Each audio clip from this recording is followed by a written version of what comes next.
시청자 여러분 안녕하십니까. 제주미래연구원 김태윤입니다. 제주와 미래연구원, 한라일보와 제주예술이가 함께 특별 기획한 제주인들이 바라는 제주특별법 시즌2를 준비하다 토론회를 이어가고 있습니다. 10여 차례에 걸친 심층 토론과 여론조사까지 실시하면서 도민 의견을 수렴해 나가고자 합니다. 끝까지 많은 관심과 참여 부탁드립니다. 특히 도민 공론화를 위해서 기존의 유튜브 채널은 물론 한라일보와 제주의 소리에서도 함께 만날 수 있습니다. 오늘은 그 세 번째 토론 시간으로 연방제 수준이 특별자치 가능한가를 주제로 특별자치도의 법적인 지위와 지방자치의 방향에 대해서 집중 토론해 보도록 하겠습니다. 토론자 세 분을 모셨습니다. 세종제주 자치분권균형발전 특별위원회 제4기 제주분과위원장이신 오영훈 국회의원님 나오셨습니다. 네, 안녕하십니까. 반갑습니다. 강창민 제주연구원 연구기획실장님 나오셨습니다. 네, 안녕하십니까. 제주주민자치연대에서 참여자치위원장으로 활동하고 계시는 박건도 위원장님 나오셨습니다. 안녕하십니까. 네, 오늘 저희가 세 번째 집중 토론을 하고 있는데요. 갈수록 점점 더 깊이 있는 주제로 넘어가고 있다는 생각을 갖습니다. 그러다 보니 저희가 제일 중요하게 생각하는 것은 제주특별자치도의 법적인 지위에 대한 이야기를 꼭 해야 될 것 같습니다. 먼저 오영훈 의원님, 특별자치도로 출범한 지 15년이 됐는데 법적인 지위가 안정적으로 유지되면서 순항하고 있다고 생각하시는지요? 법적인 지위라는 표현으로 보면 우리가 특별법 체계를 갖고 있기 때문에 다른 시도와는 다른 법적인 지위를 부여받고 있죠. 그렇지만 그 법적인 지위에 걸맞는 역할을 하고 있는지, 성과를 내고 있는지에 대한 건 또 다른 차원의 문제입니다만은, 그리고 또한 최근에 이제 세종자치시 특별법이 이제 되어 있고, 그 다음에 지방자치법이 전부 개정되면서 법적인 지위가 흔들리고 있다는 그런 인상을 심어줄 수 있는 여건이 되었다 생각합니다. 네. 강창민 연구위원님, 제주특별자치도가 처음 만들어졌을 때 도민들이 기대했던 그런 취지대로 순항하고 있다고 생각하십니까? 아니면 그거에 미흡한 상황이라고 보십니까? 2006년도 우리 제주특별자치도가 출범했을 때만 해도 당시에는 어쨌든 참여정부의 그 철학을 충분히 반영하면서 상당히 획기적이고 파격적인 어떤 그런 부분이 있었다고는 저는 개인적으로 판단을 하고는 있습니다. 그렇지만 15년이 지난 지금 냉정하게 좀 평가를 해보게 되면은 도민들이 과연 그로 인해서 삶의 질이 과연 높아졌는지 이런 부분에 대해서는 다시 한번 객관적으로 좀 검토를 할 필요가 있다, 이렇게 좀 볼 수 있고요. 이 제주특별자치도가 어쨌든 지금은 진행형이기 때문에 앞으로도 좀 상당히 해나가야 될 과제들이 많지 않은가, 이렇게 생각을 합니다. 개인적으로 좀 볼 때도 이 제주특별자치도가 과연 우리 초기에 출범했을 때 국제자유 도시였던 그런 부분과 맞물려서 가야 될지, 아니면은 어떤 새로운 비전을 통해서 그와 어떤 제도적인 기반을 가지고 가야 될지, 이런 부분들도 한번 좀 냉철하게 고민을 할 필요가 있지 않을까 생각을 하고 있습니다. 시대적 상황이 좀 많이 바뀌었다는 생각을 하게 되는데요. 박건도 위원장님, 청년의 시각에서 볼 때 특별자치도에 대해서 원래 도민들이 바라는 대로 가고 있는지, 청년의 입장에서 볼 때 특별자치도를 평가하신다면 어떻게 평가를 해주시겠습니까? 예, 이게 사실 쉽지 않은 주제인 것 같은데요. 사실 청년들은 이런 제주특별자치도를 체감할 수가 사실 없는 세대라고 생각을 합니다. 그러니까 저만 해도 1991년에 제주개발특별법 제정되고 또 양용천 열사가 산하했던 그 해에 태어났고요. 그리고 2006년에 제주특별자치도가 이제 그 도민들의 주민투표로 인해서 그렇게 도입이 되었다고 들었는데, 저는 이제 그때 중학생이었기 때문에 그 투표에 참여하지 못했습니다. 이처럼 이제 2030 세대들은 제주특별자치도와 이런 국제자유도시 체제를 선택하지는 않았지만 이것에 대한 어떤 영향, 부작용 이런 것들을 가장 오래 맞닥뜨리고 살아가야 할 세대이지 않습니까? 그럼에도 불구하고 이렇게 제주가 어떻게 되어야 한다라는 그 상에 참여할 수 있는 장은 상당히 협소하다. 그렇지만 이제 민주주의 확대를 위한 어떤 진정한 분권이 특별자치도의 취지라면 사실 저나 이제 저 친구들이나 봤을 때 제주도의 사안에 대해서 선거 때 투표하는 것 말고 어떤 목소리를 내서 실질적으로 반영되는 경험을 해본 적은 없거든요. 그렇기 때문에 그 기존의 취지가 과연 이게 실현되고 있는 것인가에는 좀 의구심이 있습니다. 네, 그 특별자치도 법적 지위와 말씀하시면서 지방자치법 전면 개정도 말씀하셨는데 특별자치도를 추진하면서 그 과정에서 나타난 한계들이 있었다면 제주의 요구나 바람대로 이루어지지 않는 부분들에 대한 한계가 있었다면 어떤 것들을 살펴볼 수 있을까요?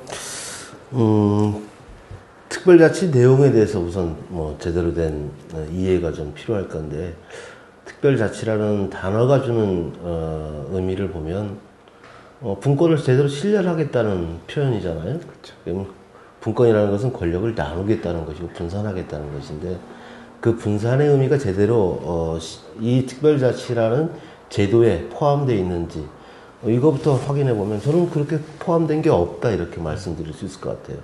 예를 들어서 행정의 효율성을 위한 4개 시군을 폐지하면서 단일광역 행정체제로 바뀐 게 가장 큰 도민들이 느낄 때 가장 큰 변화잖아요. 그런데 그 변화가 자치의 강화로 이어졌는가 자치 역량의 강화로 이어졌는가에 대한 점검이 필요한 것이고요. 그 다음에 또 다른 큰 변화는 중앙행정기관의 이관이에요. 제주도로 이관인데 중앙행정기관 이관이 국가의 사무를 지방사무로 가져온 거예요. 그게 과연 올바랐는가? 제주도 같은 경우 예를 들어서 국도 관련해서 국토교통부의 일부 권한을 갖고 왔는데 이 예산을 뒷받침할 수 있는 준비는 돼 있었는데 그리고 항만은 왜 가져옵니까? 병무청의 이 보훈 업무는 왜 갖고 옵니까? 저는 이해가 안 되는 거죠. 왜 당시 7개 행정기관의 권한을 가지고 와서 그에 수반되는 예산, 인사, 그 다음 경상비 이런 부분들에 대해서 어떤 지금 보존을 받고 있죠? 저는 이런 측면에서 봤을 때 과연 자치 역량을 강화시키는 방향으로 특별자치가 제대로 설계되지는 못했었다 이렇게 좀 보여지기 때문에 앞으로 우리가 고민을 해나갈 때 이 자치 역량을 강화시킬 수 있는 방향으로 그리고 도민이 피부로 느끼는 문제를 어떻게 접근할 것인지에 대해서 좀 더 고민할 필요가 있다라고 저는 생각합니다. 예, 우리 강 실장님께서는 우리 오영훈 의원님께서 약간 그 한계 부분에 대해서 말씀을 해주셨는데 그래도 15년 동안에 많은 변화를 이루어 왔는데 좀 성공적인 사례랄까요? 좀 우리가 특별자치도를 시행함으로써 좀 긍정적으로 달라진 면들을 고려하게 된다면 어떤 것들이 있을까요? 앞서 말씀하신 오영훈 의원님 부분에 어느 정도 동의는 합니다. 실제 제주특별자치도를 설계할 당시에는 이게 최초의 시도였고 여러 이제 다른 외국의 이런 사례들을 보면서 어떤 좋은 제도적인 부분들을 어쨌든 저희 실정에 맞게끔 하는 과정에서 물론 이제 약간 오류는 있을 수는 있겠습니다만은 제도 설계가 잘못됐다 이렇게 저는 보지는 않고요. 그렇지만은 아까 지적하신 대로 좀 도민과의 괴리가 있었던 부분은 좀 없지 않나 저는 그 부분에 대해서는 좀 동의를 하는 부분이 있습니다. 15년이 지난 지금 좀 보면은 물론 외형적으로 제주도가 성장을 했죠. 경제적인 차원에서.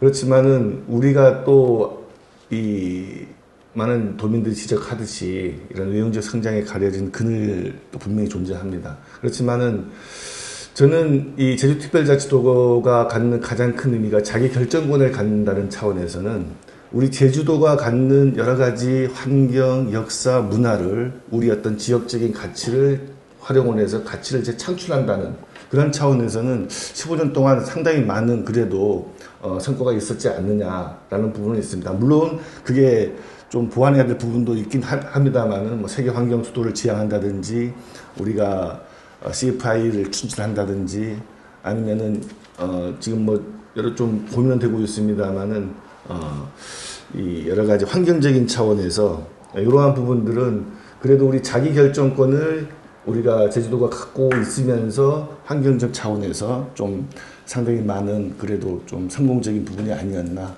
이런 부분은 갖고 있습니다. 이게 결국은 어떤 분권적인 모델로서만 끝나는 것이 아니라 이걸 활용을 해서 그 지역적 특성에 어떻게 맞춰가는지 이런 차원에서는 좀 성공적인 부분이 아니었나 저는 개인적으로 판단하고 있습니다. 박건도 위원장님께서는 두 분 그 말씀을 들으면서 주민자치와 관련해서 제주도가 특별자치이기 때문에 뭐 유리한 측면이 있는지 아니면 특별자치임에도 불구하고 여전히 문제가 있는 부분이 있는지 그런 말씀을 좀 해주시면 좋을 것 같은데요. 선거 때 이렇게 투표하는 것 말고의 어떤 실질적인 주민으로서의 권한 행사라는 것이 제도적으로 보장되어 있는지 아니면 그렇지 않은지가 주민자치, 뭐 진정한 분권, 이런 자기결정권 이런 부분에서의 확대라고 말할 수 있다고 생각이 드는데요.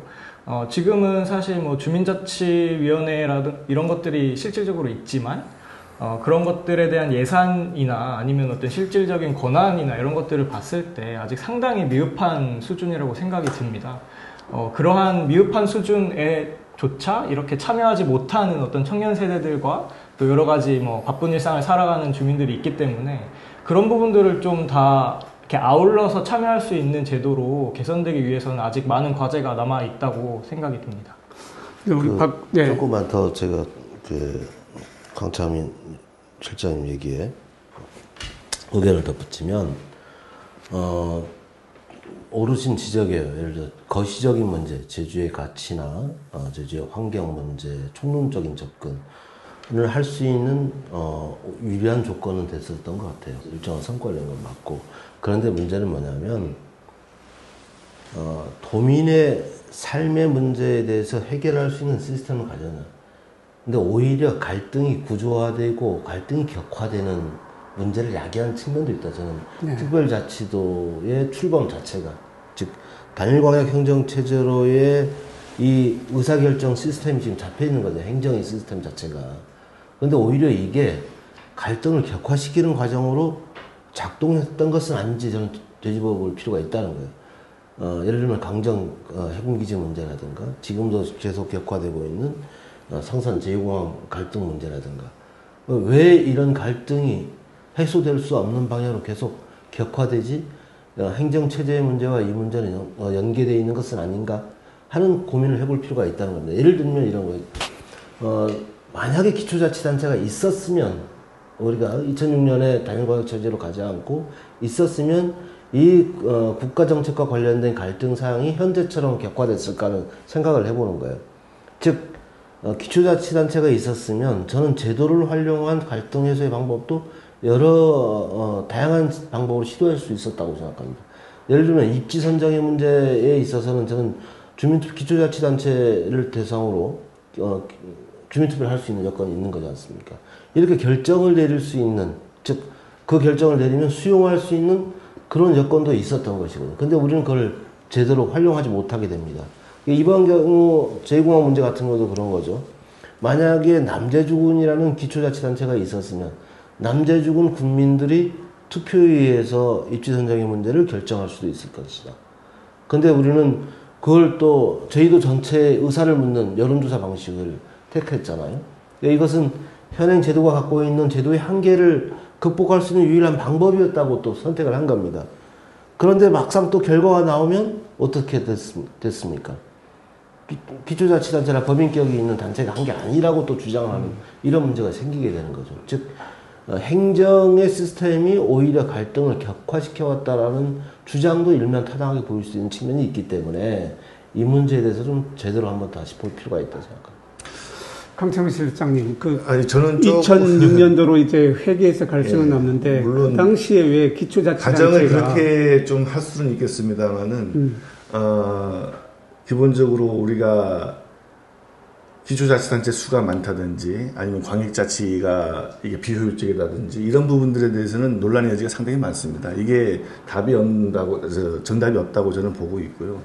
이게 환경이 어떻게 바뀌느냐에 따라 가지고 행정 시스템이라든지 이런 부분들은 충분히 동작을 할 수 있다라고 저는 개인적으로 봅니다. 그 갈등을 유발시키는 부분들은 물론 이제 정치 행정적인 요소도 물론 있습니다만 그 외에 여러 가지 경제적인 요인도 있을 수가 있고 사회적인 요인들도 있을 수가 있고 최근 같은 경우에는 어떤 이념적이고 심리적인 요인까지도 이제 복합적으로 작용을 하기 때문에 그런 부분에 대해서 단순하게 저는 정치행정적인 차원에서 이런 어떤 갈등의 문제를 좀 보는 부분들은 좀 더 다른 시각으로 좀 우리가 해석을 할 수 있지 않는가라는 좀 부분도 없지 않아 있습니다. 아니, 행정의 효율성이 강화된 건 맞는 거죠. 그건 분명한 거 아닙니까? 예를 들어서 4개 시군 체제가 있을 때보다 단일 방향 행정체제로 됐을 때 행정의 효율성이 강화된 건 맞죠. 근데 이 행정의 효율성이 강화된 것을 보완해 줄 수 있는 민주주의가 작동할 수 있는 시스템은 이게 안 보이는 이 문제에 대해서는 우리가 공감해 볼 필요는 있다는 거죠. 네, 이 부분에 대해서는 굉장히 뜨거워질 수 있는 부분인데 조금 그 화제를 바꿔보도록 하겠습니다. 15년 동안에 저희는 7차례나 제도 개선을 많이 했는데 사안별로 이렇게 제도 개선을 하다 보니까 굉장히 많이 지쳐있는 그런 상황인 것 같습니다. 그래서 전면 개정 얘기도 나오고 부분 개정 얘기도 나오긴 합니다. 어떤 방법으로 접근해야 될지 모르지만 본질적으로 설계와도 관련된 부분인데 전면 개정, 지금처럼의 부분 개정 방식에 대해서 오 의원님께서는 어떻게 생각하십니까? 저는 국회의원 첫 번째 도전할 때부터 이제 공약 자체가 전면 개정으로 계속 공약을 해왔기 때문에 일관된 입장이었고요. 그것은 크게 이제 법 체계의 어떤 문제 그리고 비전의 문제를 포함하는 문제였기 때문입니다. 국제자유도시라는 비전이 여전히 유효한가에 대한 점검이 있어야 하고 그리고 신자유주의 경제 정책 기조가 여전히 이제 법률 안에 반영되어 있는 상황을 고치지 않으면 안 된다는 생각을 가졌던 거고요. 다만 최근에 특별자치도가 이제 7단계 제도 개선하는 과정에서 최근에 이제 전부 개정을 해야 된다라는 입장을 최근에야 정리해 주었습니다. 네. 그래서 매우 다행스럽게 생각하고요. 전부 개정의 방향으로 가는 건 맞는데 현재 또 어떤 문제가 다시 노정되냐면 행정 공백 사태가 예상되고 있다는 게 문제인 거죠. 예를 들면 특별자치도 특별법에 의해서 우리는 정부 입법의 기능을 일부 권한을 이양받아 가져온 겁니다. 대체로 정부가 제출해야 될 특별자치도의 관련 법률의 내용을 제주도가 이관받아서 가져왔거든요. 그러면 제주자치도지사가 의회의 동의를 얻어서 정부에 제출하는 그 안을 국회에 제출하는 방식이 이게 정부 입법의 한 일부 종류죠. 유형이죠. 그런데 지금 도지사 공백 사태가 예상되는 시점입니다. 도지사가 없는 상태에서 전부 개정을 정부 입법의 형태로 계속 추진할 수 있을까라는 고민이 있습니다. 그리고 또한 의원 입법으로 진행할 수 있는데 부분 개정에 대해서는 의원 입법의 방향이 더 효율적일 수도 있고 맞는데 전부 개정을 의원 입법으로 한다는 게 과연 맞을까 하는 걱정이 있습니다. 지금 이 도정 공백 사태, 이게 도지사 사태가 예견되는 상황에서 이 문제는 또 지금까지 우리가 보아왔던 전부 개정의 방향과 좀 달라질 수 있는 여러 가지 상황을 다시 고려해야 되는 이런 문제가 생긴 점도 깊게 바라봐야 되는 문제가 생깁니다. 예, 제주도와 제주도의회가 전부 개정 방안을 준비하고 이렇게 하고 있는데 지금 도정 공백 상황도 우려되는 그런 점을 고려할 때 지금 제주도가 지향하고 있는 전부 개정 방안들의 어떤 실효성을 높이기 위한 방안이랄까요? 강창민 실장님, 이 점에 대해서는 어떻게 생각하십니까? 그 전에 우리가 이 제주특별자치도의 그 시작은 국제자유도시와는 좀 뗄래야 뗄 수 없는 그런 관계에 있었거든요. 당시에만 해도. 근데 국제자유도시가 당시에만 해도 뭐 싱가포르, 홍콩 모델을 우리가 좀 벤치마킹을 하면서 새로운 어떤 그 경제 모델을 좀 추구하고 그 속에서 자기결정권을 갖자라는 부분이 좀 있었습니다. 물론 분권적인 부분도 상당히 있었습니다만은. 근데 15년이 지난 지금에 있어서는 그런 부분에 대해서는 우리가 다시 한번 심각하게 고민을 할 필요가 있다. 우리가 홍콩, 싱가포르를 따라가야 될 필요가 전혀 없거든요, 실제. 그런 부분들 속에서 어떠한 차원의 우리가 그 자기결정권을 가져야 될지는 좀 고민이 필요하다고 저는 기본적으로 생각을 하고 있고요. 두 번째는 우리가 7단계 제도 개선을 쭉 해오는 과정에서 상당히 피로도가 많이 누적이 됐다라고 저는 개인적으로 생각을 합니다. 2006년도 특별법이 제정이 된 이후에 그 1년이 지나서 2단계 제도 개선이 이루어지고 1년이 지난 뒤에 제도 개선이 이루어졌습니다. 3단계가 조금 획기적인 부분이었었는데 그 당시에 일괄 이양과 관련돼서 이제 제도 개선이 이루어졌고 그 이후부터는 이제 제도 개선 기간도 상당히 많이 소요가 되고 그리고 그 제도 개선에 대한 그 건수도 제가 볼 때는 상당히 좀 어떻게 보면은 미시적인 부분에 이렇게 이제 치우치면서 그런 부분에 대한 어떤 제도 개선의 그 뭐라 그럴까 이 좀 한계 그런 문제점들이 좀 많이 드러나게 된 부분이 있습니다. 6단계 제도 개선 과정도 한 3년 정도 걸렸거든요, 실제적으로. 7단계도 지금 이제 이루어지고 있는 부분들인데 이러한 이 과정 속에서 이 뭐 도민들도 마찬가지고 전문가들도 이 제도 개선에 대한 어떤 피로도가 상당히 크지 않았나. 그러한 속에서 아마 이 제주특별법에 대해서 이런 식으로 계속 제도 개선이 이루어진다 그러면은 그 유용성에 대해서 좀 상당히 또 비판이 있을 수가 분명히 존재하기 때문에 한번 새로 이 제주특별법을 우리가 한번 큰 차원과 그리고 미시적인 차원까지 다 고려를 하면서 획기적으로 한번 전부 한번 좀 변화를 시켜보자. 이러한 부분들이 있는 부분에 대해서는 저도 동의를 하고요. 그 방법론적인 부분에 대해서는 나중에 또 말씀을 좀 더 아마 지금 도와 도의에서 이걸 추진하는 것은 문재인 대통령께서도 그 제시한 공약사항 내용 중에 포함되어 있었기 때문에 하는데 오 의원님께서 제기했던 그 도지사의 공백 부분이 이것 추진하고에 대해서는 어떤 부분을 뭐 좀 개선한다면 그러니까 그런 문제를 좀 거죠. 줄여나갈 수 있을까요? 아까 제가 얘기한 정부 입법의 한 유형이다라고 말씀드린 것은 제주 지방 정부가 책임 있게 이 논의를 끌어가야 되는 거예요. 입법안을 마련하는 문제, 도민 공감대를 마련하는 문제 이걸 해야 돼요. 근데 지금 수장이 만약에 현재 하반기에 우리가 입법을 추진한다고 했을 때 이걸 누가 책임 있게 추진할 거냐는 문제인 겁니다.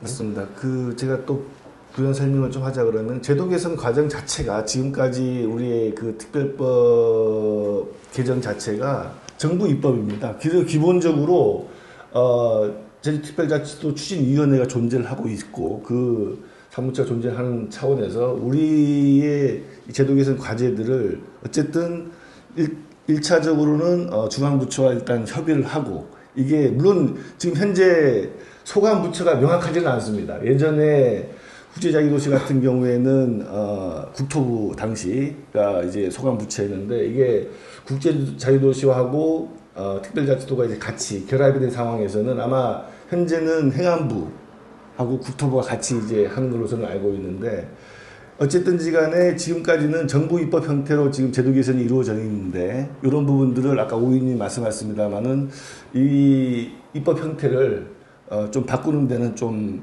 제가 볼 때는 지금 시점에서는 좀 한계가 있지 않는가 저는 생각을 하고 있습니다. 그러면 저희가 준비하고 있는 전부 그 개정에도 굉장히 일정의 차질을 초래할 수밖에 없는 상황이라는 생각을 가져봅니다.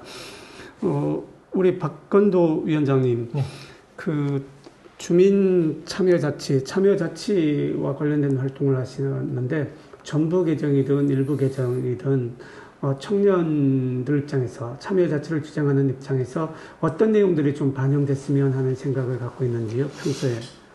내용보다는 저도 이제 전부 개정이냐 아니면은 이제 일부 개정이냐의 이제 논의에 있어서 저는 지금 청년들이 느끼고 있는 현실에서 봤을 때 지금 제주 사회는 어떤 전환의 국면에 있다고 생각을 합니다. 그러니까 기존의 특별자치도 체제 그리고 국제자유도시 체제에서 이렇게 15년간 그 이전에도 물론 그 같은 맥락들이 있었다고 생각이 듭니다만 15년간 이렇게 살아왔을 때 뭔가 사실 그 청년들이나 도민들의 어떤 삶의 질이 계속해서 나빠지고 있다고 저는 생각을 하고 있거든요. 어떤 청년들이 일자리만 보고서라도 전국에서 가장 낮은 일자리 그리고 가장 불안정한 일자리들을 제주에서 지금 제공을 하고 있고 또 여러 가지 환경 문제가 지켜지고 있다고 아까 말씀하셨는데 제가 봤을 때는 어떤 그 국제자유도시 계획이나 이런 것들로 인해서 관광객들이 급증하고 또 이제 그걸로 인한 어떤 쓰레기 문제, 뭐 오폐수 문제 이런 문제들이 이제 환경 문제뿐만 아니라 이제 도민들의 삶의 질을 악화로도 연결이 되면서 이게 어떤 법률을 일부 조금씩 개정하는 것이 아니라 좀 대전환의 기획을 가져가야 되는 것이 아닌가? 그리고 그러한 방식으로는 어쨌든 뭐 도지사라든지 뭐 정치인들의 어떤 책임 있는 역할과 그리고 도민들의 의견을 실질적으로 듣고 좀 그것들을 모아내는 작업들을 좀 성실히 해나갈 필요가 있다고 생각이 듭니다. 정부 개정, 일부 개정보다는 도민 체감할 수 있는 삶의 질을 높일 수 있는 그런 방향에서 설계도 하고 접근하는 것이 먼저 선행되어야 된다는 그런 말씀으로 들립니다. 네, 그 부분에서도 이제 전면 개정을 통해서 이루었으면 전면 좋겠다는 개정을 말씀. 통해서요. 네, 감사합니다. 강창민 실장님, 연방제 수준의 자치도를 이야기하면서 굉장히 여러 차례 시도도 해봤지만 저희 뜻대로 되지 않은 부분들도 있거든요. 연방제 수준의 자치는 어떤 것이며 어떠한 요인 때문에 그런 것들이 관철되지 않았는지 시청자분들을 위해서 좀 정리를 부탁합니다.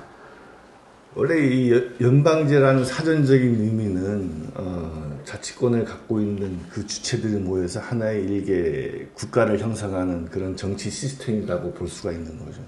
이거는 그 나라의 역사라든지 문화적인 부분과 상당히 밀접한 관련이 있고, 근데 실제 우리나라 정치 시스템에서 연방제를 도입한다는 것은 제가 볼 때는 상당히 어떻게 보면 실현하기 상당히 어려운 그런 부분은 분명히 존재합니다. 이거는 제가 볼 때 연방제라는 부분들은 어떤 그러한 것을 표현하기보다는 어떤 수사적인 어떤 그런 관점에서 당시 문재인 대통령이 어쨌든 제주도를 그 정도 수준의 자치권을 부여하겠다라는 어떤 강력한 의지의 저는 표명이라고 생각을 좀 합니다.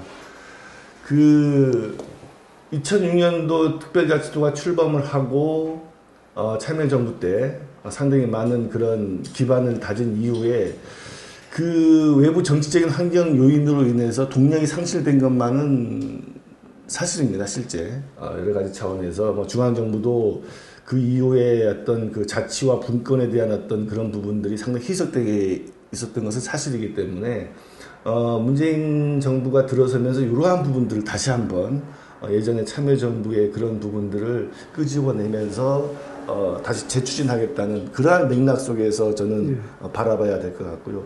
그러한 차원에서는 제주도가 분명히 좀 기회가 있는 부분은 분명합니다. 근데 지금 한 4년, 이제 5년째 이제 접어들고 있는데, 물론 이제 기대에 크게 이제 좀 어떻게 보면은 미치지 못하는 부분은 분명히 있습니다만, 그러한 맥락에서 우리가 연방제 수준을 좀 봐야 될 부분은 분명히 있고요.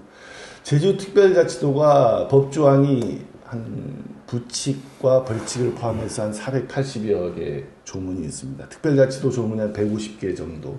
그 위에 국제자유도시와 산업발전과 관련된 특례 부분이 이렇게 구성이 되어 있는데, 이 부분들을 어떻게 전면 개정을 할 것이냐, 이게 상당히 현실적으로는 쉽지 않은 부분이고요. 지금까지 논의되는 전면 개정의 어떤 그런 기본 틀을 보면은 지금까지 제도 개선의 여러 가지 한계들, 우리가 중앙정부를 통해서 얻고자 하는 여러 가지 그 요인들을 중심으로만 이루어졌지, 이런 것들을 어떻게 또 반영할 거는 또 다른 저는 과제라고 좀 볼 수가 있습니다. 이런 부분들은 추가적으로 우리가 좀 세밀하게 좀 검토할 필요가 있지 않나, 그렇게 생각을 하고 있습니다. 연방제 수준의 자치에 대해 가지고 도민 바람들이 있지만 실제 현실로 실현하기에는 굉장히 어려움이 많을 텐데요. 이 꿈을 계속 꾸면서 가야 될지, 아니면 연방제 수준의 어떤 그 자치를 다른 방법으로 할 수는 있는 건지, 아니면 중앙정부는 제주의 생각과 어떻게 차이가 있는지 하실 말씀이 많으실 것 같은데 편안하게 좀 말씀해 주시죠. 네. 글쎄 좀 말씀드리기 좀 어려운 부분일 수도 있는데, 연방제 수준의 자치라는 게 의미하는 게 뭘까? 왜 이 말이 나왔을까? 자치분권을 강화하겠다는 취지, 아까 뭐 수사적 표현이라고도 얘기를 했는데, 그런데 왜 우리는 그런 수사적 표현을 가지고 헌법적 주의까지 얘기를 할까? 이 의미는 또 뭘까? 우리는 이거를 어떻게 해석하고 어떻게 끌고 가려고 하는 것일까에 대한 걱정이 있습니다. 예를 들어서 대한민국은 지금 3만 달러 시대입니다. 국민소득 3만 달러 시대. 저희도는 어떨까요? 저희도는 전국 평균에도 미치지 못하는 GRDP 수준을 갖고 있죠. 이런 상태에서 연방제적 수준의 자치분권을 할 수 있다? 하겠다? 라고 하는 게 과연 우리 도민들에게는 어떤 의미로 받아들여질까? 중앙정부의 지원과 뒷받침 없이 우리가 전국 평균 수준의 국민소득을 가져올 수 있을까? 하는 고민도 있어야 되는 것이죠. 우리가 헌법적 지위, 연방제적 수준의 자치 이야기에 앞서 도민들의 삶의 수준을 어떻게 끌어올릴까? 최소한 전국 평균 수준을 어떻게 달성할까? 이 고민이 먼저 있어야 되지 않을까요? 하는 저는 생각을 좀 해봅니다. 그래서 이 단어를 우리가 쓸 때 좀 더 현실에 맞는 단어를 쓰고 과제에 대해서도 충분히 현실에 서 있어야 된다고 저는 생각을 합니다. 그래서 특별자치도 특별법과 관련돼서 이제 새로운 방향을 말씀해 주셨는데 도민의 삶에 입각한 새로운 방향이 모색되어야 된다고 생각을 하고요. 그런 법 체계 같은 경우에도 저는 분법에 대한 고민이 필요하죠. 특별자치 설치와 관련된 기본법이 먼저 필요하고 그 다음에 이 제주를 어떤 방향으로 끌고 가겠다는 비전을 잡아내는, 예를 들면 예전에는 2002년도에 우리가 국제도시 조성을 위한 특별법을 만들었다면 지금은 예를 들어 아까 말씀하셨듯이 환경수도를 지향하는 제주특별자치도 조성을 위한 특별법을 할 것인지 아니면 어떤 법을 만들 것인지 비전을 세울 것인지에 대해서 도민 공감대가 마련되어야 된다. 이런 논의의 출발이 있어야 한다는 생각입니다. 네, 우리 박건도 위원장님 그 중앙정부하고 제주도 입장도 다르고 사실 권한을 갖고 오더라도 저희가 자치 역량이 어떠냐에 따라서 상당히 달라질 수 있는 부분들이 있겠구나 하는 생각을 갖거든요. 뭐 정부 개정이든 그 법 개정 논의가 있는데 우리 청년들이 법 개정과 관련해서 접할 수 있는 기회들은 좀 있는가요? 사실 법 개정과 관련해서는 뭐 접할 수 있는 부분들은 상당히 미흡하고 없는 현실입니다. 사실 뭐 저나 이제 소수의 청년들 뭐 이렇게 시민사회 활동이라든지 뭐 정치에 관심이 있는 청년들은 이렇게 조금이나마 이렇게 접할 기회가 있지만 그렇지 않은 분들은 진짜로 접할 기회가 없고 제주도와 제주특별자치도가 뭐가 다른가, 태어나 보니까 제주특별자치도라는 이름을 가지고 있었는데 그것이 의미하는 바에 대해서는 이제 배워본 적도 없는 그런 상황인 거죠. 그래서 저는 이제 그 중앙정부와 이제 제주의 입장 차이를 봤을 왜 있느냐고 했을 때 어떤 계속해서 이게 중앙과 지역의 그 인식의 차이가 좀 있다고 생각이 들었습니다. 예를 들어서 이제 4.3 때부터도 그렇고 뭐 이전에 뭐 신축항쟁 때부터도 그렇고 계속 어떻게 보면 수탈의 역사가 이어져 왔지 않습니까? 그러니까 그런 측면에서 또 60년대에서부터는 제주도를 어떤 국가 발전을 위한 외화벌이의 수단으로 인식된다라는 그런 논문들도 제가 읽어본 적이 있었는데 그러니까 이런 측면에서 이러한 어떤 중앙정부와 지방의 그런 계속되는 갈등에 있어서 저는 이러한 전면 개정의 논의가 4.3 때도 그랬듯이 또 신축항쟁이나 이런 뭐 해양 항쟁이나 이렇게 그런 상황에 비추어 봤을 때도 저희가 좀 힘든 현실일 수는 있지만 좀 더 상상력을 가지고 도민들이 좀 더 주체가 돼서 이 법을 전면 개정하고 우리가 바라는 어떤 계획이라든지 제주의 미래상을 그려가는 어떤 이제 투쟁의 연속선으로 가져갔으면 좋겠다라는 생각을 좀 해봤습니다. 아마 도민들이 그 연방제 용어는 그 차치하더라도 그 미련을 버리지 못하는 이유는 우리가 할 수 있는 게 정말 없다. 뭐 렌트카 총량제 사례에서도 보았지만 이게 폐소되면서 굉장히 우리가 요구하는 것이 어려워지고 있으니까 이러한 문제가 제기되는 것은 아닌가 싶은 생각이 듭니다. 렌트카 총량제 문제에 대해서 왜 이러한 현상들이 생기는 걸까요?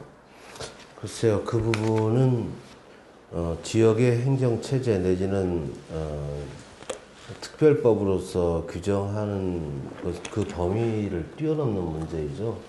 대한민국의 시장 질서에 대한 문제를 보고 있는 것 같고요. 사법부 입장에서는. 네. 그렇죠. 그렇기 때문에 대한민국이 헌법이 정하는 가치와 정신에 부합하는지 안 하는지 문제. 우리가 바라보는 시각과 또 그쪽이 바라보는 시각이 좀 다를 수 있다고 보여집니다. 그런데 다만 지방 분권에 대한 국민의 인식 그리고 관계 전문가들의 인식이 달라져야 되는 문제죠. 그게 달라짐이 수반되지 않고서는 문제가 해결되지는 않을 거라고 봅니다. 그래서 그 달라짐을 이끌어내기 위한 지방분권의 수준을 조금 더 강화하는 방향으로 갔을 때 저는 그 사법부의 판단도 이끌어낼 수 있다고 보여지고, 즉 이번에 이제 특별자치도 예를 들어서 제주와 세종의 특별자치도 출범, 그 다음에 지방자치법의 전부 개정, 이게 한 단계 한 단계 더 나아가고 있는 건 맞거든요. 그런데 이 분권의 수준을 좀 더 강화하는 방향으로 갔을 때 저는 얻어낼 수 있는 부분이라고 생각합니다. 네. 렌터카 총량제 이야기도 있었습니다만 환경보전기여금 관련 토론도 있었는데 7단계 제도 개선에 이 내용이 포함됐었거든요. 근데 그 정부에서는 이것을 이제 반영해 주지 않은 상황들이 나타나고 있단 말이에요. 이런 부분에 대해서 제주도민이 원하는 정책을 중앙정부는 수용하지 않는 것일까요? 아니면 제주도가 그 정책을 만들 때 법적이나 여러 가지 상황들을 충분히 검토하지 못하고 제기했기 때문에 나타나는 문제일까요? 제가 개인적으로 판단하기는 쉽지는 않습니다만은 예를 들어서 환경보전기여금 제도에서 도내에서도 상당히 많은 고민과 그리고 이 논쟁, 토론이 있었던 것만은 사실입니다. 그리고 그 필요성을 어쨌든 도에서 인정을 했기 때문에 그것을 정책적으로 추진하자. 저는 그렇게 일단 판단하고 싶고요. 문제는 우리가 아직도 여전히 자기결정권이 기대에 미치지 못하고 있다는 것을 드러내는 한 가지 사례라고 볼 수가 있습니다. 예전에 부가가치세 환급 제도라는 게 있었습니다. 이게 4단계 제도 개선을 통해서 우리가 특별법에 반영을 했음에도 불구하고 기재부가 그 관련 법률이 있습니다. 이제 조세제한 특별법이 있는데 그 법률을 개정하지 않아서 결국 특별법에 규정이 되었음에도 불구하고 그게 시행이 되지 못하는 그런 사항도 있었고요. 예전에도 그런 적이 있었어요. 우리가 자동차 등록 관련돼 가지고 이 세율을 타시도보다 좀 낮춘 그런 사례가 있었는데 낮추면서 상당히 많은 우리가 타시도의 차량들을 제주도로 이제 등록하면서 상당히 이제 세원 마련에 긍정적으로 기여한 부분이 있었는데 그 당시에도 행안부가 타 지역에 상당히 많은 불이익을 주고 있으니 원래대로 조례를 바꿔라 라는 압박이 있었어요. 그래서 어쩔 수 없이 저희들이 이제 세율 조정 범위를 원래 위치로 이렇게 조정한 어떤 그런 사례들이 있는데 저는 그렇게 생각을 합니다. 아까 우리 박건호 이사장님께서도 말씀을 하셨습니다만은 우리나라 이 중앙집권적 성향이 상당히 어쨌든 제가 볼 때는 전 세계적으로 중앙집권적인 성향이 강한 아주 대표적인 국가일 거예요. 제가 볼 때는 투쟁입니다.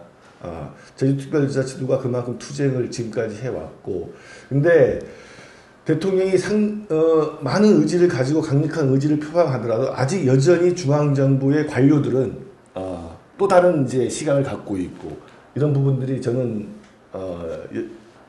기재에 깔려있기 때문에 상당히 많은 한계를 지금 가지고 있다. 그래서 이런 부분들에 대해서는 물론 이제 현실적으로 우리가 해결하는 데는 상당히 많은 한계들이 있습니다만 이런 부분들을 직시하면서 좀 하나하나 해결해 나가야 되지 않겠느냐 일단 그렇게 생각을 하고 있습니다.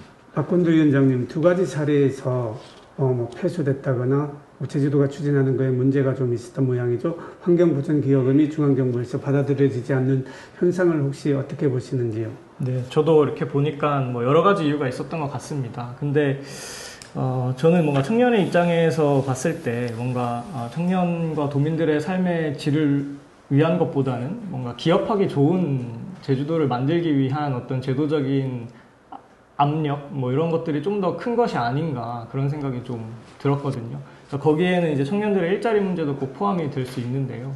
뭔가 기업하기 좋은 제주를 계속 만들다 보니 청년들의 일자리, 일자리 안정성이라든지 소득을 높여주면서 주민들의 삶의 질을 고민하는 어떤 법이라기보다는 것들이 좀 더 이제 청년들이나 이런 인력들을 자유롭게 이제 활용할 수 있는 그런 환경들을 만드는데 좀 더 초점이 맞춰져 있는 것은 아닌가 이런 좀 생각이 들었습니다.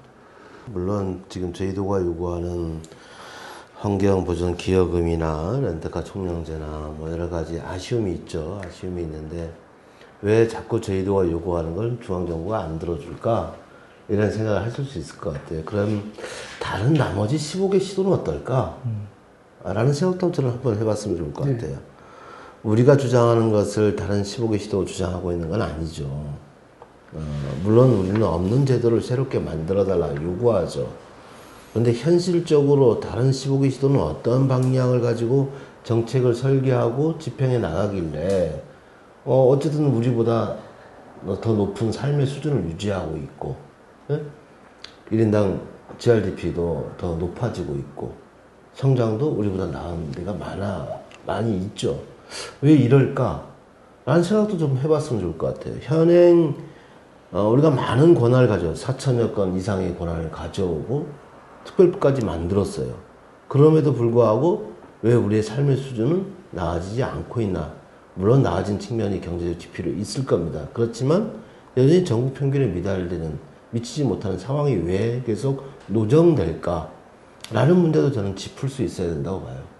그것을 짚지 않고 계속 우리가 요구하는 것을 왜 중앙정부가 안 들어주냐라는 방향으로만 또 끌고 가게 되면 저는 이건 답을 찾기 어려운 구조로 계속 끌고 가는 것일 수 있겠다라는 생각입니다. 그리고 환경보전기여금과 관련해서도 좀 말씀을 드리면 여러 가지 법률적 상충되는 지점이 있죠. 헌법적 가치와 상충되는 지점이 있을 수 있고 거주 이전의 자유를 제한하는 측면이 있을 수 있습니다. 그러면 우리가 그러한 성격의 환경보전과 관련된 이 성격의 세수를 좀 더 확보할 수 있는 방법은 뭐가 있을까? 예를 들면 저는 좀 더 현실적인 접근을 했으면 좋겠다고 합니다. 지금 뒷배경이 한라산인데 우리는 한라산 입장료를 받지 않습니다. 근데 한라산은 세계 자연유산이에요. 등록되어 있어요. 저는 세계 자연유산 입장료 받아야 한다고 저는 생각합니다. 그렇잖아요. 우리 성산일출봉 입장료 받고 있잖아요. 받아야죠. 저는 이게 근거가 저는 충분하다고 봐요. 물론 국립공원이기 때문에 상충된다고 주장할 수 있겠지만 우리는 세계 자연유산을 등재됐다. 뭐 이러기 때문에 충분히 받을 수 있다. 그리고 그것은 제주의 환경보전을 위해서 쓰여야 된다. 이렇게 주장할 수도 있는 거잖아요.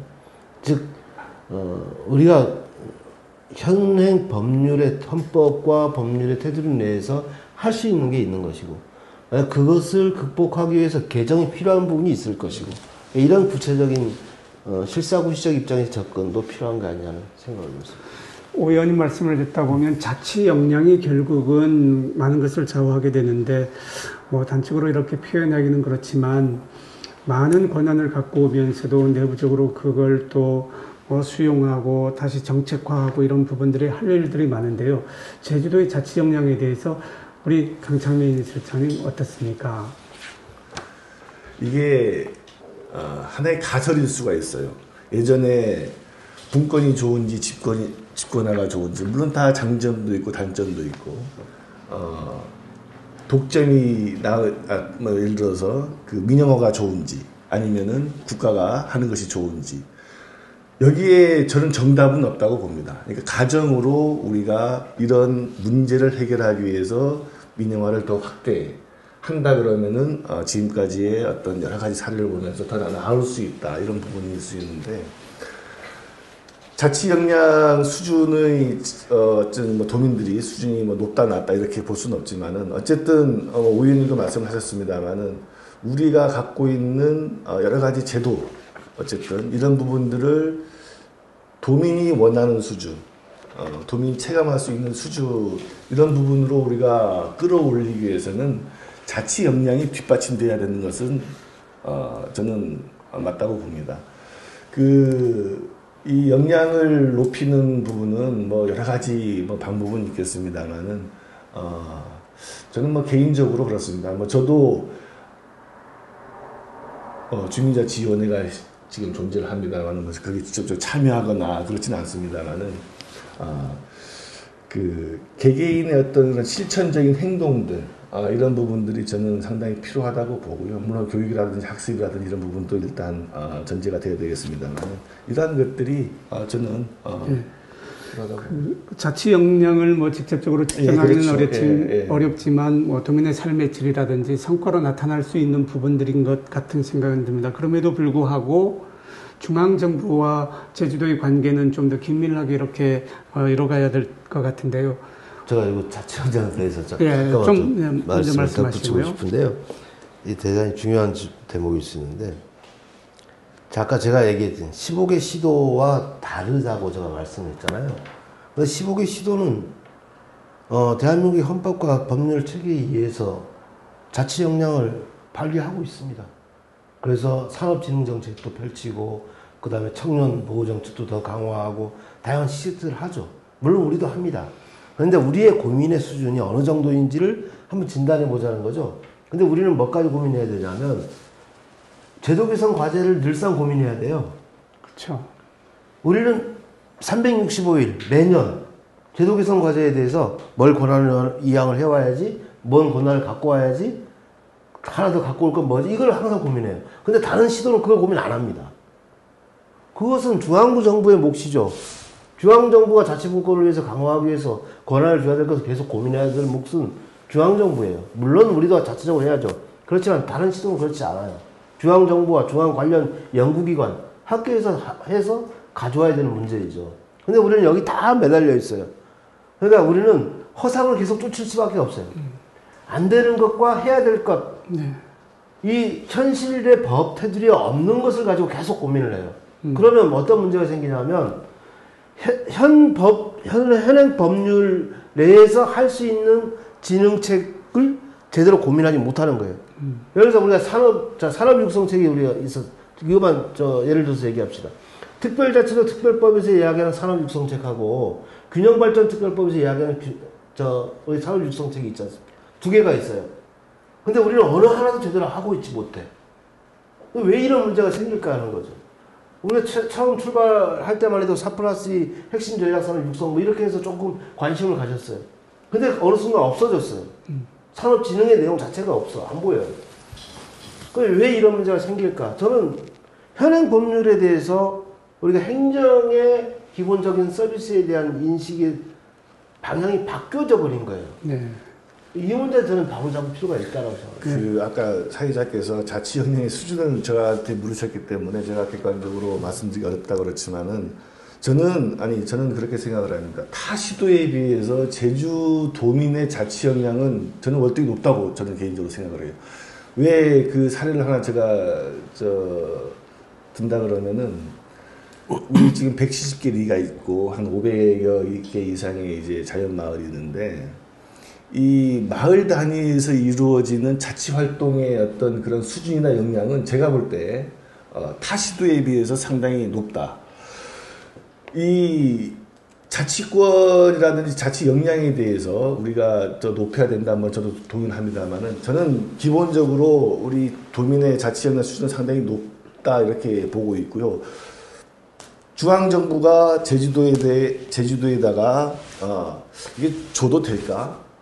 이 권한을 줘도 충분히 작동을 할 수 있는 역량이 있을까라는 어떤 의심, 아까 제가 가정이라고 그랬잖아요.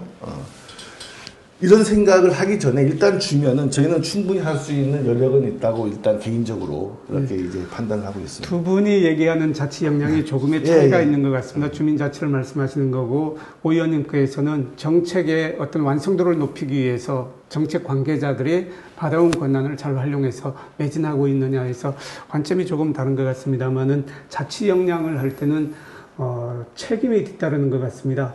박건도 위원장님, 자치 역량과 관련해서 우리 스스로 얼마만큼 책임을 지고 이렇게 그 자치를 이야기하고 있을까요? 자치 역량과 관련해서도 이게 자칫 논의가 뭔가 제주도민들에게 뭔가 책임이 전가되는 이렇게 논의가 흘러갈 수 있어서 좀 우려되긴 하는데요. 저도 이제 아까 말씀하신 바와 같이 이미 도민들의 자치 역량은 뭐 타시도와 비교하는 것도 좀 그렇지만 상당히 이제 올라와 있다. 다만 그것들을 이제 묶어내고 뭔가 이제 중앙정부와 소통하면서 전달을 하는 그 어떤 지금의 자기결정권이 확보되지 않은 상황에서는 이런 대의제 민주주의 체제에서 그러한 뭐 도지사라든지 이런 제주도에서 그 민의를 대의해야 하는 역할을 제대로 하고 있는가, 이 부분에 대해서 좀 더 이제 고민을 할 필요가 있다고 생각합니다. 네, 좀 화제를 바꿔보겠습니다. 그럼에도 불구하고 중앙정부와 제주도는 좀 더 긴밀하게 이렇게 서로 보완적으로 지원도 해주고 해야 되는데, 지난번에 제주지원위원회의 상설화 방안에 대해서 말씀하셨죠? 네. 그것을 제기하게 된 계기는 무엇 때문이고, 이걸 통해서 어떤 효과가 있을 것이기 때문에 이런 제안을 하셨던 건가요? 지금 현재 현행법상으로는 그 활동 시한이 종료되기 때문에 지원위원회가 이제 폐지되게 되는 그 상황에 놓이게 됐기 때문에 상설화를 주장하는 이제 법률 개정안을 제가 발의를 하게 된 것이고요. 네. 물론 또 다른 각 부처마다 의견은 좀 다릅니다. 3년 동안 연장해야 된다, 5년 동안 연장해야 된다, 이런 이야기도 있죠. 어쨌든 특별법이라는 것은 시한이 있는 것이기 때문에 네. 그 부분에 대해서 우리가 문제 제기를 하기는 어렵고요. 일단 저희가 상설화를 주장했기 때문에 개정안 심의 과정에서 이게 몇 년 정도로 합의가 될지는 아직 좀 더 지켜봐야 되겠습니다만, 지금 단계에서 우리가 특별법이 종료된 게 아니기 때문에 이것을 1, 2년 해서 끝낼 수 있다, 이런 접근 자체는 저는 잘못된 접근이다라고. 네. 덧붙일 말씀 계신가요? 예, 저는 오 의원님이 이걸 100% 동의를 하고요. 의원님께서도 18년도에 적극적으로 주장을 하시면서 이제 발의한 내용도 알고 있고, 지원위원회 산하의 사무국을 상설화하는 거죠, 실제적으로. 왜냐하면 그게 왜 필요하냐면은, 지원위원회는 실제 중앙부처 수장들을 중심으로 어떤 심의하는 부분이고, 실무적인 어떤 그런 일들이 상당히 중요하기 때문에, 이 지원위원회의 어떤 사무국의 그 상설화는 어쨌든 제주특별자치와 관련된 여러 가지 부분들을 중앙정부에 반영을 하고 사전에 조율하는 어떤 그런 기능과 역할을 위해서 저는 반드시 필요하다고 보고요. 지금도 이게 특별법령으로 저희들이 그 존속이 되는 것이 아니라 국무총리 훈령으로 지금 올해까지도 6월 30일까지로 저도 알고 있습니다만, 이게 한시적으로 이렇게 존재하는 부분이기 때문에 어쨌든 우리의 제도적인 부분을 그 효과를 우리가 얻어내기 위해서는 반드시 상설화는 필요하다고 저는 생각을 하고 있습니다. 예, 그리고 매번 특별자치도를 논의할 때 도지사의 권한이 막강하다. 이게 실제 제주 발전에 긍정적인 영향이 큰가요? 아니면 부정적인 그런 현상으로 나타나는 것들이 많은가요? 매번 논의되고 있는데, 아니, 우리 단적으로 이야기할 수는 없겠지만. 분권을 얘기하면서 도지사 권한을 강화시키면 말이 안 맞죠. 논리적 모순이죠. 제가 볼 땐 그렇습니다. 저는 도지사의 권한 강화 맞지 않다고 보고요. 그리고 또한 우리가 분권 모델의 완성이라는 국정과제의 취지와도 맞지 않습니다. 그리고 지금 특별법 출범 이후에 나타나고 있는 여러 가지 문제를 진단하고 또 해결하기 위해서는 저는 도지사의 권한을 분산시키는 게 맞고, 그러기 위해서는 저는 행정체제에 대한 새로운 접근이 필요하다고 생각하고요. 그리고 지금 21세기 새로운 시대에 맞는 새로운 기초자치단체의 도입, 저는 반드시 해야 된다, 이렇게 생각하고 있습니다. 지금 오 의원님 말씀에 대해서 강창민 실장님은 어떤 견해를 갖고 계십니까? 어쨌든 4개 시군이 1개 광역자치 시스템으로 바뀌면서 지사의 권한이 과거보다 이제 커지게 된 것은 사실입니다. 물론 도의회도 역시 역할이나 이제 권한이 커진 것도 이제 사실이고요. 그 커진 그 권한을 어떻게 권력이 커진다고 다 부작용이 있는 건 아니죠. 근데 실제 지금 어쨌든 15년이 지난 다음에 도민들이 불편하고 그 부분에 대해서 불만이 있기 때문에, 그렇다 그러면은 이 도지사에게 집중된 권력을 어떻게 분산시킬 것이냐는, 저는 단순히 행정 시스템을 가지고 분산시킬 수도 있습니다만은 다른 여러 가지 기능 조정을 통해서도 가능하지 않겠냐라고 생각을 합니다. 저는 풀뿌리 민주주의라는 부분에 대해서 반드시 필요하다고 보고요. 그러한 부분들을 어떻게 작동을 시킬 것이냐는, 우리가 현재 이 시스템 속에서 물론 저는 전민주의자는 아닙니다만은 그런 속에서 우리가 좀 고민하고 어쨌든 활용할 수 있는 부분도 있지 않을까. 예를 들면은 지금 현재 주민자치위원회가 뭐 주민자치회로 바뀌면서 좀 이런 역할이라든지 이런 부분에 대해서 고민도 하고 있는데, 이런 부분들을 통해서 좀 더 과거보다 도민 밀착형으로 좀 전환시키면서 조금 이제 어떻게 보면 도지사의 권력이라 그럴까요? 이런 어떤 이 도에 집중된 권한을 좀 권한시키는 그런 부분도 좀 같이 고민이 필요하지 않을까, 그렇게 생각합니다. 박건도 위원장님은 도지사의 권력 집중에 대해서 어떤 인식을 갖고 계시는 말씀해 주세요. 예, 저도 당연히 이제 분권을 이야기하면서 도지사에게 권한이 몰리는 것은 어떤 또 하나의 국가체제를 만들어버려서 그 안에서 뭔가 또 다른 이야기가 되는 것 같아서 반드시 도지사의 권한은 좀 분산되어야 한다고 생각을 하고요. 그것이 어떤 이제 기초자치단체의 부활이라든지 아니면 더 이제 주민자치의 자기결정권의 강화 이런 것들을 통해서 이루어졌으면 좋겠다는 생각입니다. 의원님, 시장 직선제나 뭐 행정구역 조정 뭐 이런 부분에 대해서는 어떤 생각을 갖고 계십니까? 저는 현재 상황에서 그런 논의 자체가 저는 맞지 않다고 보는데요. 아까 자기결정권 강화라는 표현들이 나왔는데, 자기결정 강화라는 것은 문재인 정부가 추진하고 있는 분권 로드맵에 나와 있는 구체적인 우리의 과제이고, 그리고 제시된 그 상이죠. 그럼 자기결정권의 강화는 어떤 의미냐면 지방정부의 형태까지를 포함하는 결정을 하라는 거예요. 네. 그건 지방자치법 전부 개정에도 포함된 내용입니다. 그렇죠. 그럼 그 얘기는 무슨 얘기냐면 법인격을 가지는 기초자치단체든 광역자치단체든 정부 기관 운영의 방법에 대해서 다양하게 고민해보자. 이 권한을 여러분께 드릴게요. 여러분이 스스로 선택하고 판단해 주세요. 이런 얘기를 하고 있는데, 우리는 법인격도 없는 행정시장 문제를 가지고 직선제를 하느니 마는 얘기를 하고 있다는 거예요. 네. 뒤처지는 거죠. 그렇죠. 그거 분권입니까? 분권과도 관계가 없는 거죠. 네. 그러면 자기결정권의 강화라는 말에 맞게, 그 표현에 맞게 행정계층구조의 문제든 이런 문제에 대해서 저는 논의 수준을 끌어올려야 된다고 생각을 해요. 네. 왜 자꾸 논의가 후퇴되고 있는지 저는 조금 갑갑한 상황입니다. 그러니까 시장 직선제와 같은 미시적인 것이 아니라 자기결정권을 높인다는 측면에서 본질적인 논의가 선행되어야 한다는 그런 뜻이겠네요. 네. 15년 동안의 그 특별자치도 출범 후에 많은 성과들이 있었는데요. 그 과정에서 교훈도 많았다고 생각을 합니다. 하지만 그래도 오늘 토론을 하다 보니까 굉장히 그 앞으로 저희가 해야 될 그러한 부분들도 많은 것 같은데, 강창민 실장님, 어떤 측면에서 좀 더 뭐 자기 의사결정권을 강화한다든지 우리가 무엇을 좀 더 준비하면서 나아가야 될까요? 도민의 자기 결정권을 갖고 오기 위한 어떤 그런 부분보다는 이 자치단체의 자기 결정권을 강화시키는 어떤 그런 부분이지 않았는가, 지금까지는. 그래서 이게 도민의 어떤 체감이라든지 좀 도민들이 실제적으로 이런 것들을 좀 뭐라 그럴까요? 느끼는 어떤 그런 부분에서 좀 괴리가 있지 않았느냐. 주민자치법이 전부 개정한 그 가장 큰 의미는 그런 거죠.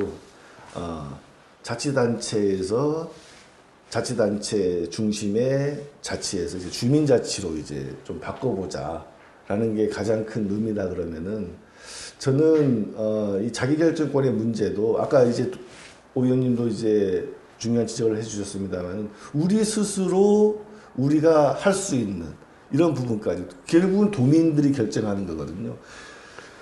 예를 들면 쉽게 말하면은 도의 자기결정권이 아니라 도민들의 어떤 결정권을 좀 강화하는 그런 부분으로 가야 되지 않겠느냐. 시장 직선제의 논의도 어떻게 보면은 지금까지 특별법의 그 제도 속에서 그래도 최선이 아닌 차선을 우리가 고민하면서 만들어둔 부분이기 때문에, 만약에 이번에 전면적인 우리가 어떤 이런 특별법의 개정의 논의를 한다 그러면은 이런 부분들이 좀 강조가 되어야 되지 않겠느냐, 그렇게 생각을 하고 있습니다.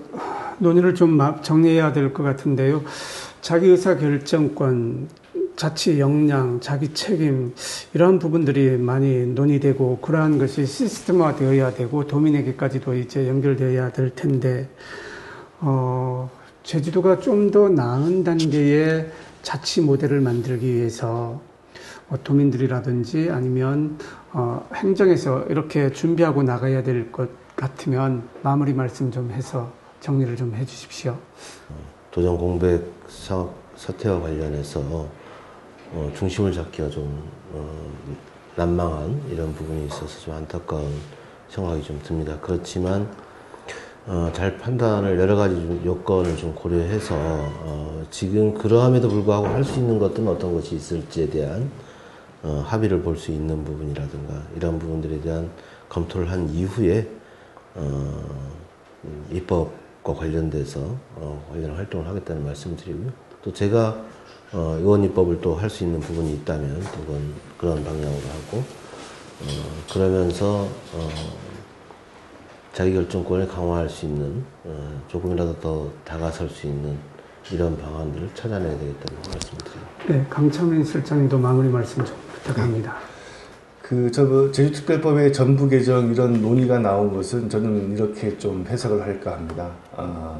특별자치 추진에 대해서 중앙정부가 어쨌든 약해진 의지 이런 부분들 이런 것들을 좀 재점검하고 도민들의 어쨌든 분산된 이런 부분들을 좀 이제 밀집시키고 좀 역량을 한데 모을 좀 때가 되지 않았는가. 15년이 지난 지금. 그래서 이런 것들에 대해서 우리가 어쨌든 특별자치도를 추진하려는 좀 새로운 동력을 한번 이 시점에서 모아보고 이것을 가능한 범위 내에서 좀 실천해보자. 어떤 이러한 차원에서 저는 해석을 하고 싶습니다. 네, 우리 박건도 위원장님도 시청자분들을 위해서 마무리 말씀 좀 부탁합니다. 네, 아까도 말씀드렸었는데요. 이 부분을 좀 더 강조하고 싶습니다. 지금의 청년들은 제주특별자치도와 국제자유도시 체제를 선택한 그 권한이 없었기 때문에 그에 대한 어떤 효과, 영향들, 부작용들을 가장 오랫동안 겪어야 할 세대이거든요. 그렇기 때문에 앞으로라도 이제 청년들이 어떤 제주의 미래를 그리고 실질적으로 권한을 가지고 선택하고 결정할 수 있도록 좀 장을 열어주셨으면 좋겠다. 라는 이야기로 마치도록 하겠습니다. 네, 오늘 세 분 말씀 감사합니다. 시청자 여러분, 오늘 토론 어떻게 보셨습니까? 지난주에서 특별법에 대한 주요 내용들을 살피다 보니 토론을 하면 할수록 우리가 해야 할 일들이 너무 많은 것 같습니다. 하지만 오늘 논의에서 정말 많은 권한을 갖고 오더라도 우리가 준비되어 있지 않고 맞춤형 정책을 개발하지 못한다면은 굉장히 공연불로 그칠 수 있는 그런 우려가 있는 것도 사실입니다. 제주도민 스스로가 선택하고 책임지는 방향으로 가기 위해서는 도민 여러분들의 많은 관심과 참여 그리고 책임지는 자세가 필요할 것 같습니다. 저희는 이 말씀을 새기면서 앞으로의 전면 개정안을 준비하고 관철시키기 위해 많은 노력을 할 것을 약속드립니다. 제주 미래 도민이 선택하고 나아가야 합니다. 오늘 토론 여기서 마치겠습니다. 시청자 여러분 감사합니다.